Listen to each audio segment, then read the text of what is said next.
Assalamualaikum warahmatullahi wabarakatuh. Selamat pagi anak-anak. Gimana nih kabarnya? Semoga kalian semua tetap dalam keadaan sehat walafiat. Amin. Kembali lagi dengan Ibu Amalia Fidosyah Berliana pada mata pelajaran biologi. Kita masih melakukan pembelajaran secara daring, tapi tidak apa-apa. Semoga ini semua tidak mengurangi rasa semangat kalian dalam belajar. Amin. Sebelum kita mulai pembelajaran pada hari ini, alangkah baiknya kita berdoa terlebih dahulu supaya diberi kemudahan dan kelancaran oleh Allah SWT. Baiklah, berdoa dimulai.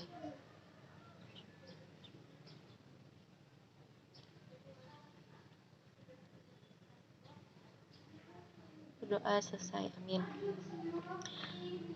Nah, anak-anak, sebelum melanjutkan pembelajaran pada hari ini, Ibu sudah menyediakan presensi melalui Google Classroom. Nanti kalian isi nama lengkap berdasarkan keterangan. Ibu beri waktu sampai pukul 8:15. Jangan sampai ada yang telat ya. Oke, baiklah anak-anak. Pada pertemuan kali ini kita akan membahas mengenai materi bakteri. Untuk tujuan pembelajaran pada hari ini yaitu untuk mengidentifikasi ciri dan struktur bakteri, untuk menganalisis cara hidup bakteri dan perkembangbiakan bakteri, menyebutkan dasar-dasar pengelompokan bakteri dan peranan bakteri dalam kehidupan, untuk membuat percobaan sederhana mengenai peranan bakteri dalam kehidupan. Kemudian yang terakhir yaitu untuk mempresentasikan hasil percobaan mengenai peranan bakteri dalam kehidupan sehari-hari. Nah, anak-anak, Ibu kasih analogi ya. Kalian pernah memakan keju atau tempe? Tahukah kalian bakteri apa yang terlibat dalam pembuatan tempe dan keju tersebut? Bakteri tersebut dapat membahayakan atau dapat menguntungkan? Baiklah, untuk lebih jelasnya, mari simak penjelasan Ibu berikut ini ya. Baik anak-anak, sebelum kita melanjutkan ke materi mengenai bakteri, coba kita flashback dulu ya, mengenai materi klasifikasi makhluk hidup. Di situ kan menurut Whittaker dibagi menjadi fungi, terus ada protista, monera, plantae, dan animalia. Seiring dengan bertambahnya zaman, anak-anak, monera dibagi menjadi dua bagian, yaitu yang pertama ada archaebakteri, merupakan bakteri yang hidup di tempat-tempat ekstrim seperti tempat dengan kadar garam yang tinggi atau bahkan bersuhu tinggi anak-anak. Nah, kemudian yang kedua ada kelompok eubakteri, yaitu merupakan jenis bakteri yang berada di sekitar kita, seperti di tangan kita, di baju kita yang terkena keringat, dan lain sebagainya. Nah, jadi pengertian dari bakteri sendiri itu apa sih sebenarnya? Baik, anak-anak. Jadi, bakteri merupakan kelompok mikroorganisme yang bersel satu yang diklasifikasikan ke dalam tingkatan domain. Bakteri sendiri berasal dari kata bakterion yang berarti batang yang kecil karena ia hanya bisa dilihat menggunakan mikroskop. Kemudian, adapun ciri-ciri dari bakteri yang pertama yaitu bersel satu atau monoseluler.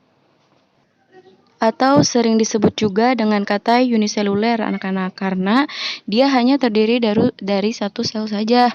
Kemudian, ciri yang selanjutnya yaitu ukurannya kecil atau diameter tubuhnya kurang lebih mencapai 0,5 mikron. Tapi dengan ukuran tubuh yang segini, anak-anak sudah bisa dilihat menggunakan mikroskop cahaya. Biasanya dilihat oleh anak-anak yang sedang praktik di laboratorium.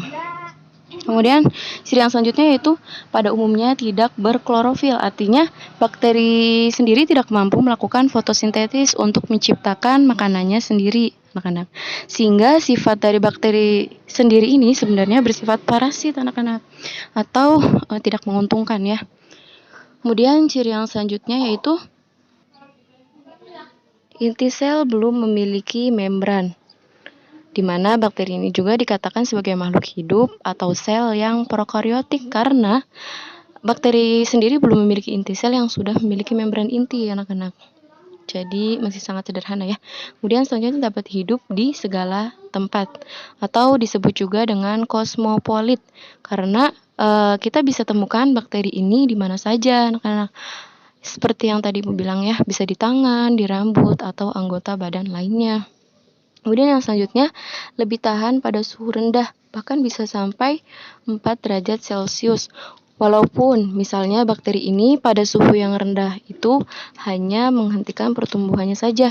Misalnya kita masukkan makanan ke dalam kulkas, nah ini hanya menghambat pertumbuhannya saja, tidak mematikan bakteri tersebut. Tetapi jika bakteri tersebut dipindahkan lagi ke suhu normal, maka dia akan kembali lagi hidup. Jadi seperti itu. Jadi bakteri ini nanti akan hidup kembali. Jadi begitu anak-anak. Kemudian yang terakhir, dinding sel mengandung senyawa peptidoglikan. Senyawa ini merupakan senyawa campuran antara protein dan glikogen. Jadi seperti itu anak-anak, merupakan ciri-ciri dari bakteri. Nah, anak-anak, meskipun ukurannya lebih besar dibandingkan dengan virus, tetapi kita tetap tidak bisa melihat bakteri secara langsung ya. Lalu seperti apa bentuk atau struktur tubuh bakteri? Mari kita perhatikan gambar berikut ini ya anak-anak. Bagian terluar dari bakteri dilindungi dinding sel. Adanya dinding sel yang disusun oleh peptidoglikan menyebabkan sel bakteri menjadi kaku. Kemudian di bawah dinding sel masih terdapat satu lapisan pelindung, yaitu membran sel atau membran plasma, yang memiliki peran penting dalam mengendalikan transport zat menuju ke dalam dan keluar sel. Kemudian selanjutnya yaitu lapisan tambahan berupa kapsul anak-anak. Tetapi tidak semua bakteri dilindungi kapsul. Adapun fungsi kapsul selain sebagai pelindung fagositosis, yaitu berperan sebagai pelindung kondisi lingkungan seperti radiasi, kekeringan, maupun senyawa kimia. Selanjutnya, bagian cair dari dalam sel yaitu sitoplasma. Hampir 80% sitoplasma bakteri tersusun dari air. Selain mengandung nutrisi di dalam sitoplasma, terdapat nukleoid dan ribosom. Sebagai organisme prokariot, struktur inti sel pada bakteri berbeda dengan sel eukariotik anak-anak. Inti sel pada bakteri tidak diselubungi oleh membran inti. Kromosom bakteri berbentuk sirkuler dan terletak memadat pada suatu area dalam sitoplasma dan disebut sebagai nukleoid. Kemudian kromosom membawa informasi sifat utama yang diperlukan oleh sel seperti bentuk sel, kemampuan metabolisme sel, dan lain-lainnya. Nah, jadi begitu ya anak-anak. Kemudian pada sel bakteri juga terdapat ribosom. Sama seperti organisme lainnya. Tetapi ribosom pada bakteri ini ukurannya lebih kecil dibandingkan dengan ribosom eukariotik. Nah, ribosom ini berfungsi dalam proses sintesis protein. Kemudian bagian yang selanjutnya ada pili atau fibria, yaitu struktur yang melekat pada membran sel berupa benang mirip flagel tetapi lebih pendek dan lebih tipis. Fungsinya adalah sebagai alat pelekatan. Kemudian struktur yang terakhir ada flagel. Struktur ini seperti benang tersusun atas protein dan berbeda dengan pili.